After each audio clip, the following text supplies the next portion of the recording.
I have this very close friend who's recently found himself at home in an evangelical church. He's very intelligent, and we've been having religious conversations. I'm Catholic, and but when I talk Catholic doctrine with him, when I send him resources, he says that he will look because he's curious and he wants to know. But even if he believes everything the Catholic Church teaches and some of the things his pastor is preaching are wrong, he won't change churches because of that, because where he is right now is why he feels good. So he says he's tried a lot of different churches before, both Catholic and evangelical, and this is the first one that he likes. And if someday he stops liking, then he will look for another church. So I guess my question is, how would you normally approach someone like this in order to try to convince them there's something more important than just feeling good, namely the truth? That's how Igor, what I would like your help with. Yeah, so brother, you actually stole my thunder. I was about to go exactly where you went right at the end there, that it's not about what we like or dislike, what makes us feel comfortable or not, or gives us emotional highs or not. The real ultimate question is this true? Now, in one sense, your friend can start that inquiry with individual theological teachings and this church and this community and that community and the Catholic Church.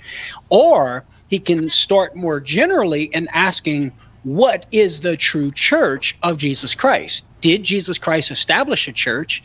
And if so, where is that church to this day, assuming that Jesus promised his church would be with us until the end of the world? Those are the sorts of questions, Igor, that you can invite your friend to begin entertaining and then walk with him and trying to answer those questions. And of course, we have all of the resources at Catholic.com for free online. And then we have our Catholic Answers bookstore at shop.catholic.com that can assist you in walking with your friend and answering these questions. Did Jesus establish a church? Yeah, he said, I'm going to build my church upon this rock in Matthew 16:18.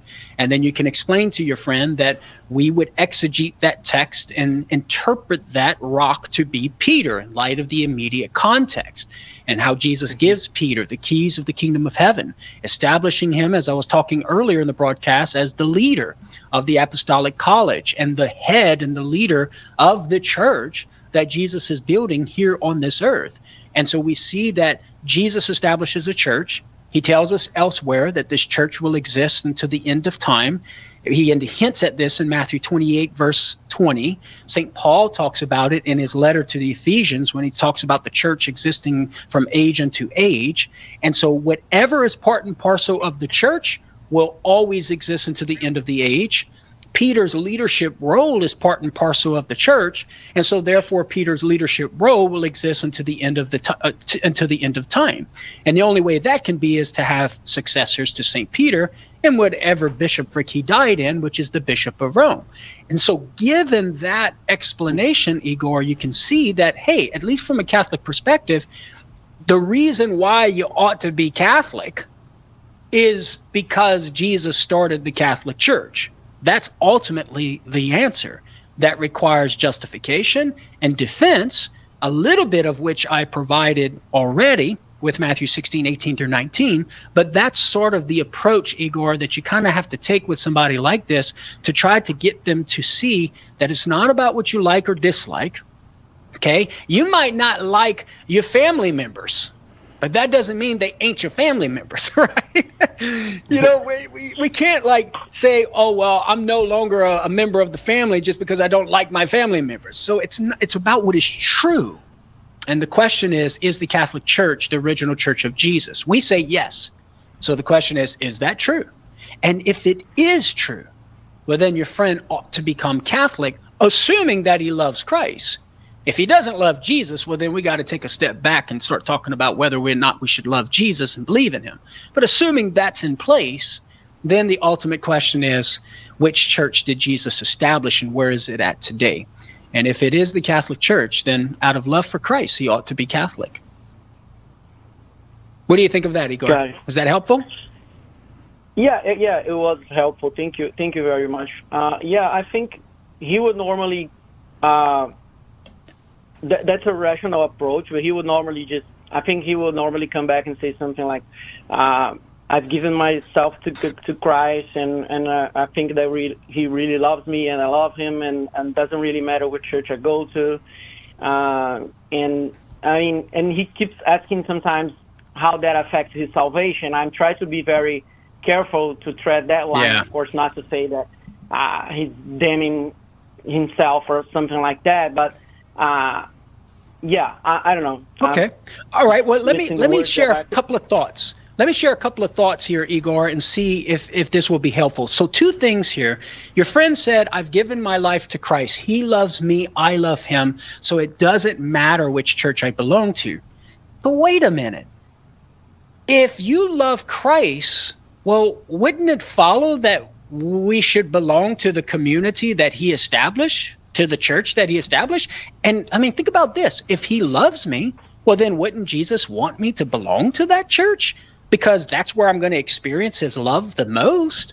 And so it is the case that it does matter which church we belong to, precisely because we love Christ. So you might want to gently challenge him on that and try to get him to see that love of Christ is the very motivation for why we should want to belong to the church that Jesus established, whatever church that might be.